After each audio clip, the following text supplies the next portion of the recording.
If you ever feel out of control around food, you're not alone, and you're in the right place to learn practical, no-nonsense information about why you binge and how to stop. Binge eating does not mean that something is wrong with you. It's a natural but primitive brain response that you can correct. If you're ready for change, sign up for the Brain Over Binge self-paced online course for less than $20 per month. And if you feel you need personalized support, we also offer one-on-one coaching and group coaching.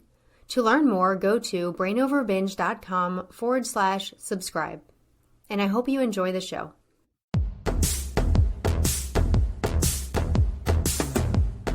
Hello, and welcome to the Brain Over Binge podcast, where we share a simple, brain-based approach to ending binge eating.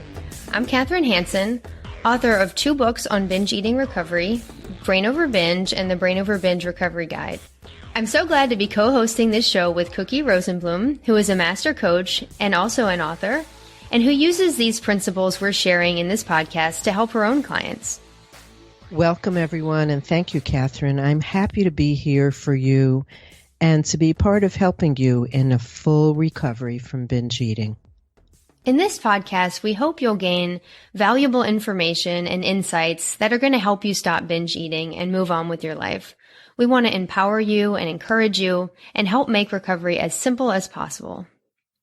In the Brain Over Binge approach, there are 2 main goals of recovery.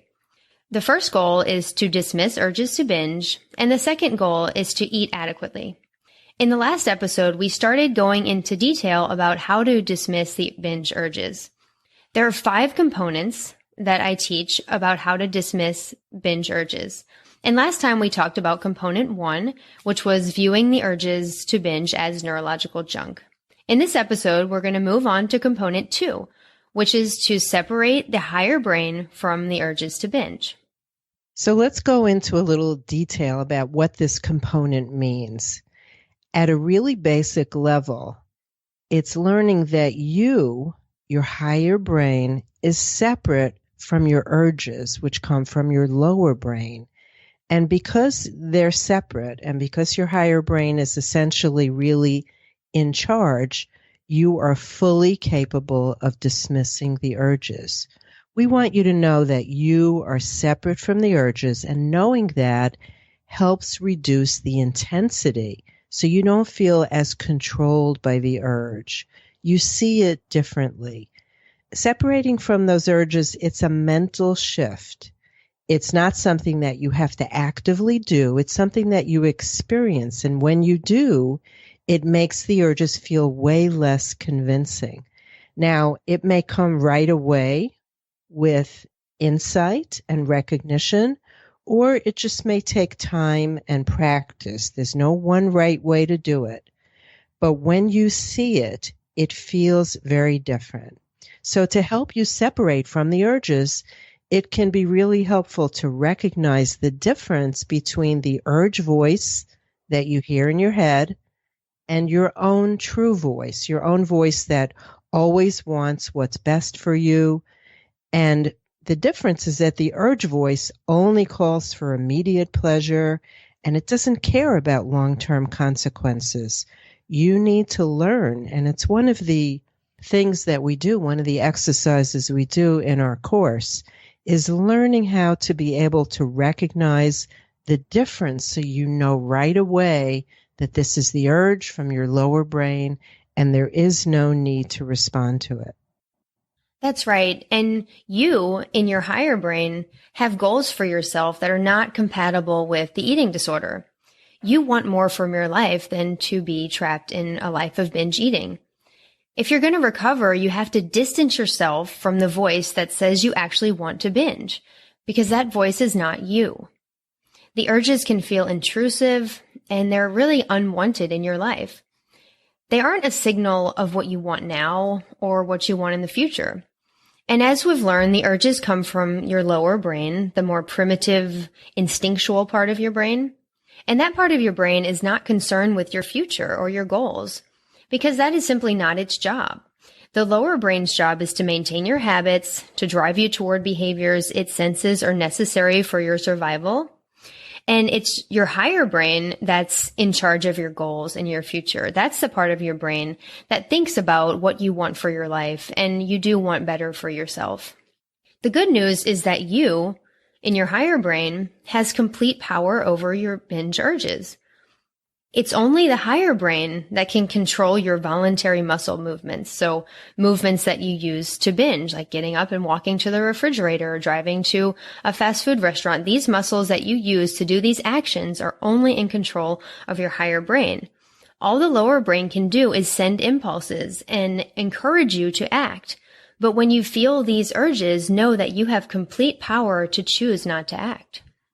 When you know you're separate from the urges, it allows you to have access to the self-control functions in your higher brain. In other words, when you absolutely believe you have this power over the urges and that these urges can't control you, then it's much easier to choose not to act on them. It's really such a different perspective, Kathryn, the way that you look at it. We have found that it's helpful to separate from the urges by looking at your strengths. And it's really common in traditional therapy to look at your weaknesses, right? What's wrong with you? And to look at your personality and how there might be any factors in your personality of why you're getting the urges, or even to look at your childhood and your upbringing and see what might have contributed to the development of the urges. But we don't want you to do that. We want you to do the opposite. We want you to look at what's right about you so you could use your strengths to learn to dismiss the urges. Your urges are not a reflection of anything that's wrong with you. And look at your life, look at where you do well. Look at where you do use self-control. Where do you resist choices that you know are not helpful for you? Because the more you do that and the more you focus on your strength and the more you dismiss, the more you're using the prefrontal cortex, the higher brain, and the stronger it will get. So let's play on the strengths that you already have instead of looking at all the reasons why you might be doing this, none of which we believe are true. Yeah, that's so important. And if you look at it, separating your higher self, like Cookie said, the prefrontal cortex, which is the part of the brain that gives us that self-control function, you use this part of your brain a lot already. It's actually something, separating from your lower brain is something that we all do every day, kind of without even realizing it. If you think about it, you have impulses and desires every day, but so many of them you simply just don't pay attention to. You might have a thought to run a red light, but you don't give that thought any value because you've already decided that it's something you just don't do. So that's just one example, but I want you to really think about all these things in your life that you would never consider doing, even if you had a random thought telling you to do it. And I just want you to realize that it can be possible to start viewing binge eating in the same way, just as something you would never do. You can learn to consider binge eating as not an option. And if you can do this, you can learn to see the desire for it as something completely separate from your true self and your true wants and needs. And just start seeing it as something you would never consider doing. And therefore, any urges that come up to do it, you can automatically not give attention to, just like you do with other impulses and desires that you would never do. Kathryn, I love the expression when people say it's not an option. I've seen that a lot in the people that we work with, and it's such a strong statement. And when you can see that, when you can believe that, I find that it's been really helpful for a lot of people. If they could just think and believe it's not an option, it's helpful in them not going any further with the urge. Exactly. That's so powerful. And when people learn about this second component of dismissing urges and the importance of separating the higher brain from the urges to binge, their reaction is sometimes something like this. They say, well, I understand intellectually that I'm separate from my urges, but sometimes I really feel like I want to binge. And to Cookie and me, this concern is not really surprising because the lower brain is conditioned to react as if binge eating is necessary for your survival. So in the moments of an urge, you are, of course, going to feel like you want to binge. That's the lower brain's job. But you can still make it not an option. You can still remain separate from that feeling of wanting. You can accept that this feeling is present and observe this feeling, but without letting it lead you to action. Because the feeling will pass, and then you'll again remember that you actually didn't want to binge at all. This feeling of wanting could almost be described as an illusion, and this illusion is only present before a binge. If you binge, it goes away and you realize it was false. But also, if you don't act on it, it also goes away. And we, of course, want you to learn not to act on it. The feeling that you actually want to binge is what we call false wanting. It's a temporary passing feeling. It will subside, and eventually you're going to remember again that you actually did not want to binge, and you'll be really glad that you didn't. But here's a little insight into how your thoughts and feelings work in relation to those urges to binge. Something happens in the world, anything that happens in the world, and you get a thought about it. Your mind creates a thought, and your thoughts are what create your feelings. And your feeling is that urge, that desire. And if you follow your feeling, that feeling is going to lead you to take action and follow the urge and binge. Now, the reason it might get confusing to you is that the feeling, the urge, it feels so real. It feels so strong. It is real, but it's based on a false thought from your lower brain. And that's what we mean by false wanting. The feeling of wanting to do it feels real, but it's based on a false thought. So right now, you may remember that you didn't actually want to binge after a binge, but your goal is to begin to recognize that false wanting beforehand, catch it, and realize that it's not actually your true desire before you take the first bite. You're going to be able to catch yourself sooner and sooner, and eventually you will be able to see it before you go into the urge and before you start eating. Yes, recognizing that false wanting prior to beginning a binge is key. There's also another aspect of feeling like you want to binge. Some people have the idea that life will be perfect after recovery. They think their weight will drop quickly, or their weight will be what they want it to be. Some people think that after they stop this habit, then right away, they're going to be able to eat in a way that feels natural and eat in a way that feels completely effortless. Or they think other changes will suddenly take place in their life, like their relationships will start to feel more peaceful, or they'll become more successful, or just that life will begin to feel relatively easy. Now, you'll certainly begin to notice benefits of being binge-free, even soon after you quit, and it's important to focus on those benefits.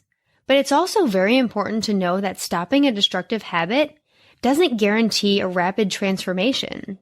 It doesn't guarantee that your life will be perfect. And it certainly doesn't guarantee that you'll be able to eat perfectly or that you'll suddenly be at the weight that you want. If you think that recovery will lead to such a rapid transformation in so many areas of your life, then when binge eating stops and that doesn't happen, or at least it doesn't happen as quickly as you would like it to, you may start to feel a sense of disappointment.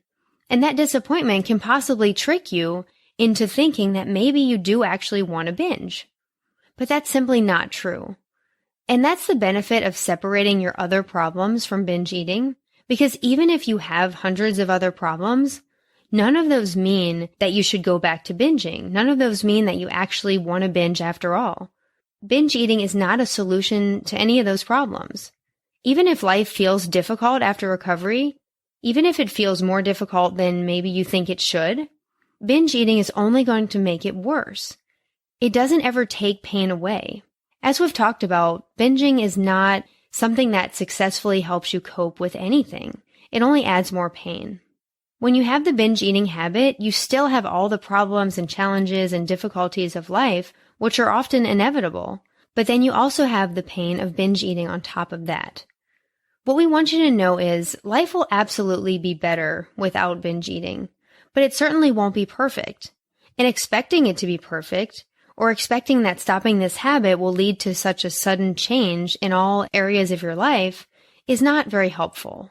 Having problems and challenges in your life is not evidence that your binge eating is actually your true desire. Any thoughts that tell you it is your true desire are just junk from the lower brain. Your lower brain is just trying to maintain the habit that you've created, but you, in your higher brain, know that it's not truly what you want. We know, and we know that you know, or can at least imagine, that life is no doubt much better without binge eating, of course. But sometimes when you're just getting used to living without it, real life can feel a little overwhelming. And you may wonder, who are you without binge eating occupying so much of your waking moments? And it becomes a way that you identify yourself. So real life can feel a little scary or difficult or challenging, but don't assume that that means that you really want to binge. It's not the case at all. It's important to be realistic and know that, of course, life after recovery won't be perfect, but it will absolutely be much better than spending so much time binge eating or thinking about binge eating or hating yourself after you do it. I completely agree. There might be a period of adjustment for you after binge eating stops, but please know that this will pass and life will be so much easier to manage without this destructive habit. That concludes today's episode on separating the higher brain from the urges to binge, which is component 2 of dismissing urges. Next time, we'll be continuing to teach you to dismiss these urges by talking about component 3, and we hope you'll be here for that discussion. We also want to encourage you, if what we're talking about here in this podcast resonates with you, you can go to the show notes to see how you can learn more. You can get a copy of my free ebook, The Brain Over Binge Basics, and Cookie's free ebook as well, by clicking on the links in the show notes. Remember, we're here for you, and if anyone else can do this, you can too. And we hope you'll join us again. And for now, this is Kathryn and Cookie, reminding you that you have the power to rewire your brain and live a binge-free life. The Brain Over Binge podcast is produced and recorded by Brain Over Binge Recovery Coaching, LLC. All work is copyrighted by Brain Over Binge Recovery Coaching, LLC, and all rights are reserved. As a disclaimer, the hosts of the Brain Over Binge podcast are not professional counselors or licensed healthcare providers, and this podcast is not a substitute for medical advice or any form of professional therapy. Eating disorders can have serious health consequences, and you are strongly advised to seek medical attention for matters relating to your health. Please get help when you need it, and good luck on your journey.